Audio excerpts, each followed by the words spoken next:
नमस्कार, आप देख रहे हैं न्यूज स्टेट का डिजिटल प्लेटफॉर्म और आपके साथ मैं हूं प्रीति भारद्वाज। आज हम बात करने वाले हैं 8वें वेतन आयोग के बारे में। जी हाँ, देखिए केंद्र सरकार की ओर से सबसे पहले तो केंद्रीय कर्मचारियों के लिए एक बहुत बड़ी खुशखबरी दी गई है। क्योंकि जब इसकी घोषणा हुई थी, यानी 8वें वेतन आयोग की जब घोषणा हुई थी, उसके 6 महीने बाद अब जो केंद्रीय कर्मचारी हैं उनके सुझाव सरकार को प्राप्त हुए हैं। आप सभी को मालूम होगा कि 1 जनवरी 2026 से 8वां वेतन आयोग जो है वो लागू होने वाला है और सरकार की ओर से तैयारियां भी शुरू कर दी गई है। अभी जो 7वां वेतन आयोग चल रहा है वो 2014 में लागू हुआ था और 10 साल के लिए इसे लाया जाता है। 10 साल के बाद फिर इसमें बदलाव किया जाता है। चूंकि केंद्रीय कर्मचारी हैं, उनको आखिर कितनी सैलरी मिलने वाली है, महंगाई भत्ता कितना मिलने वाला है, डेली अलाउंस कितना मिलने वाला है, हेल्थ से जुड़े हुए मेडिकल इश्यूज से जुड़े कितना कुछ उनको मिलने वाला है, वो सभी जो कुछ डिसाइड होता है वो केंद्र सरकार की ओर से एक आयोग का गठन किया जाता है और उसी के आधार पर इसको डिसाइड किया जाता है। हर एक आयोग का जो कार्यकाल होता है वो 10 साल के लिए होता है। मनमोहन सिंह की भी सरकार में 7वें वेतन आयोग को लागू किया गया था, जो कि अभी तक चल रहा है। लेकिन अब 8वां वेतन आयोग जो होगा उसको लागू किया जाएगा और 1 जनवरी 2026 से इसे लागू किया जाएगा और सरकार की ओर से इसे लेकर पूरी तैयारी कर ली गई है। घोषणा हालांकि जनवरी में ही कर दी गई थी और उसके बाद से केंद्रीय कर्मचारियों की भी उम्मीद थी कि सरकार कुछ सुझाव हमसे मांगे और उसके बाद हम अपने पॉइंटर्स भी, अपने व्यूज भी उन अलग-अलग सुझावों पर देंगे। तो जनवरी में जब इसकी घोषणा की गई है तो लगभग उसके 6 महीने के बाद अब केंद्रीय कर्मचारियों ने अपने सुझाव दिए हैं और वो सुझाव केंद्र सरकार ने प्राप्त कर लिए हैं। सुझाव में दरअसल कर्मचारियों ने सरकार से क्या मांग की है, ये भी आपको सबसे पहले बताते हैं। एक लंबी चौड़ी फ़हरिस्त दी गई है, एक लंबी लिस्ट सौंपी गई है और उस पर विचार करने की अपील की गई है। देखिए, सबसे पहली बात तो जो भी माँग केंद्रीय कर्मचारियों की ओर से की जाएगी, ज़रूरी नहीं है कि उन सभी माँगों को सरकार पूरी तरह से मान ले। चूँकि आप समझिए कि केंद्रीय कर्मचारी जो होते हैं, वो जो पूरा एक सिस्टम चल रहा होता है, हर किसी का एक बजट तय किया जाता है। लेकिन चूँकि कर्मचारी हैं, वो अपने अलग-अलग फ़ील्ड से जुड़े हुए तमाम यहाँ पर सुझाव पेश करते हैं, लेकिन सरकार उनमें से कुछ मानती है, लेकिन कुछ पर विचार भी करती है और फिर उसे आगे के लिए भी भेज दिया जाता है। लेकिन ये जो लंबी लिस्ट दी गई है, उस पर केंद्र सरकार से गुज़ारिश की गई है कि और अपील भी की गई है कि आप सभी सुझावों को एक बार देखें और फिर उसके बाद अपनी राय उस पर ज़रूर लें।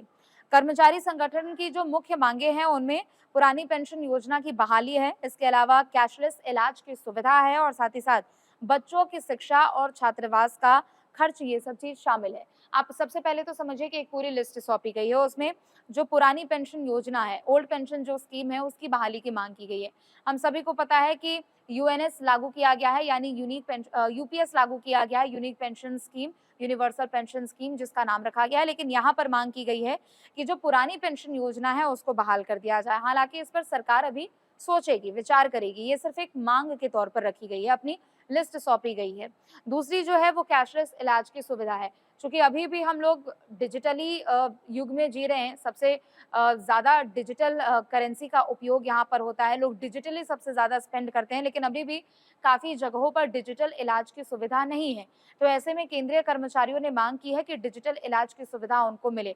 चूँकि हर एक ऐज फैक्टर के बाद लोग प्रेफ़र करते हैं कि वो डिजिटली इतना ज़्यादा सब कुछ जो जितना कार्य है वो सब कुछ ना करे। तो ऐसे में डिजिटली इलाज की सुविधा को लेकर साफ तौर पर यहाँ पर बात की गई है। इसके अलावा बच्चों की शिक्षा से जुड़े यहाँ पर अलग-अलग प्रावधान को भी लेकर अपील की गई है कि सरकार इस पर विचार करे। दूसरी तरफ है छात्रावास का खर्च, यानी हॉस्टल्स के खर्च को भी लेकर इसमें शामिल किया गया है। ये प्रमुख माँगे हैं जिन पर केंद्र कर्मचारियों ने अपील की है कि केंद्र सरकार इस पर विचार करे।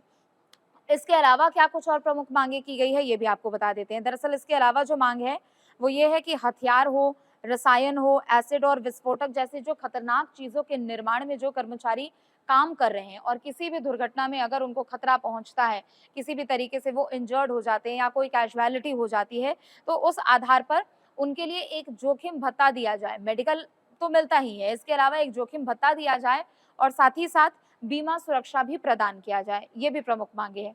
चूँकि देखिए सरकार बहुत सारे ऐसे प्रोजेक्ट्स पर काम कर रही होती है और एक बड़े नंबर्स में लोग वहाँ फैक्ट्रीज़ में काम कर रहे होते हैं, केमिकल फैक्ट्री हो, इसके अलावा हथियार उपकरण जो बनाए जाते हैं, उनमें लोग काम करते हैं। तो किसी भी समय पे कुछ भी मिसहैपनिंग हो, तो ऐसे में फाइनेंशियली उनको ज़्यादा परेशानी ना हो, इसके लिए केंद्रीय कर्मचारियों की ओर से यह माँग की गई है। इसके अलावा अगर देखा जाए तो सबसे पहली बात तो रेलवे कर्मचारियों के लिए भी यहाँ पर माँग की गई है कि अगर रेलवे कर्मचारियों के लिए अगर कोई विशेष जोखिम जैसी स्थिति बनती है और कहीं कुछ अगर उनके साथ होता है तो उनके लिए भी एक मांग की गई है कि उनको कठिनाई भत्ता मिले और इसके अलावा रोजाना जो जोखिम भरे माहौल में रेलवे कर्मचारी काम करते हैं, उनकी मेहनत और उनके जोखिम के अनुसार उनको मुआवजा भी मिले। अब देखिए, कई ऐसे इंसिडेंट्स होते हैं, कई ऐसे ट्रेन एक्सीडेंट्स भी हमने देखा है जिसमें कर्मचारियों की भी मौत हो जाती है। तो ऐसे में एक मुआवजा तो दिया जाता है, लेकिन इसके अलावा वो जिन कठिन परिस्थितियों में काम कर रहे हैं और जिस हिसाब से उनकी इंजरी है, जिस हिसाब से उनकी कैजुअलिटी है, उसके आधार पर मुआवजा को लेकर केंद्रीय कर्मचारी की ओर से मांग की गई है। ये भी आपको बता दें कि 8वां वेतन आयोग जो है उसकी सिफारिश हालांकि कर दी गई है और केंद्र सरकार की ओर से जनवरी में इसकी घोषणा भी की गई थी।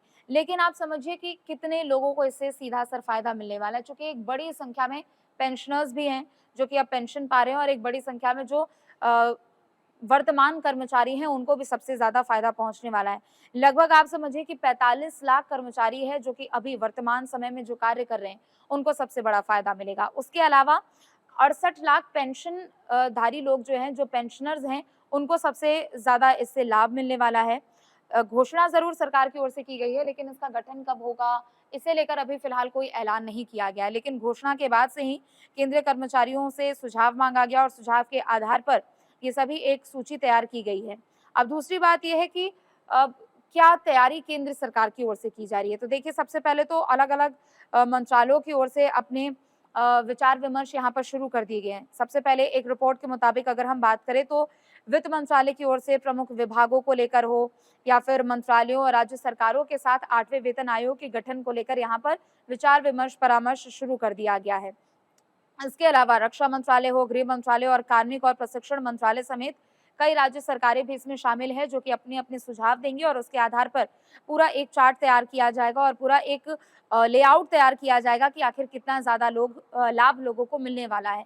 जो 4 अलग-अलग ग्रुप्स में जो सैलरी डिवीजन किया हुआ है, group A, group B, group C, group D है, उन सभी की जो मौजूदा अभी सैलरी है उस लिहाज से उनकी सैलरी में हाइक होगा। 8वां वेतन आयोग जब लागू होगा तो आप एक तरीके से समझिए कि जो मौजूदा समय में लोग वर्तमान में कर्मचारी हैं उनको एक बड़ा फायदा मिलेगा और इसके अलावा जो पेंशनर्स हैं उनको सबसे ज्यादा फायदा मिलेगा।